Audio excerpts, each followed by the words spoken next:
हे सुविधा केंद्र कुठल्या कॉर्पोरेट सेक्टर किंवा एखाद्या उच्चभ्रू सोसायटीतलं नाही, तर हे सुविधा केंद्र आहे घाटकोपर मधील आझाद नगर परिसरातलं।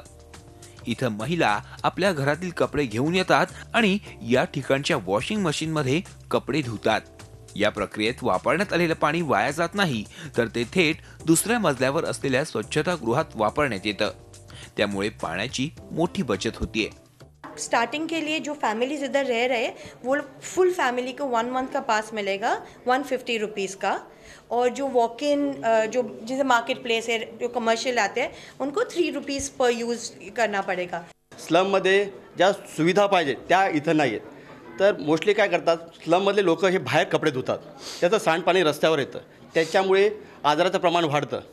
तर आम्ही हा प्रकल्प HULच्या माध्यमातून, हिंदुस्तान युनिलिव्हरच्या माध्यमातून एक ही वेगळी कन्सेप्ट इथं आम्ही चिरागनगरमध्ये लॉन्च केलेली आहे।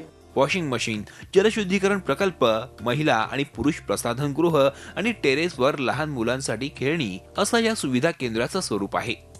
1 कोटी रुपये खर्च करून हे सुविधा केंद्र तयार करण्यात आलंय। दात घासण्यापासून, टॉयलेटला जाण्यापासून, आंघोळ करण्यापासून ते घरातले कपडे धुण्यापर्यंत आणि वापरलेलं सगळं पाण्याची बचत करावी म्हणून रिसायकल 90% करण्यापर्यंत हे अशा पद्धतीचं हे ज्याला आपण अद्यावत असं टॉयलेट म्हणतो, हे भारतातलं पहिलं टॉयलेट, हा पहिला प्रयोग घाटकोपरमध्ये केला आहे।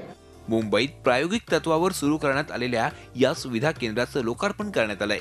याचा वापर करण्यासाठी 150 रुपयांची मासिक पासची सोय देखील आहे। हा प्रयोग यशस्वी झाल्यास मुंबईतील इतर भागातही अशी सुविधा केंद्र उभारण्यात येणार आहेत। प्रशांत अंकुशराव, झी मीडिया, घाटकोपर। झी 24 तास रहा एक पाऊल पुढे।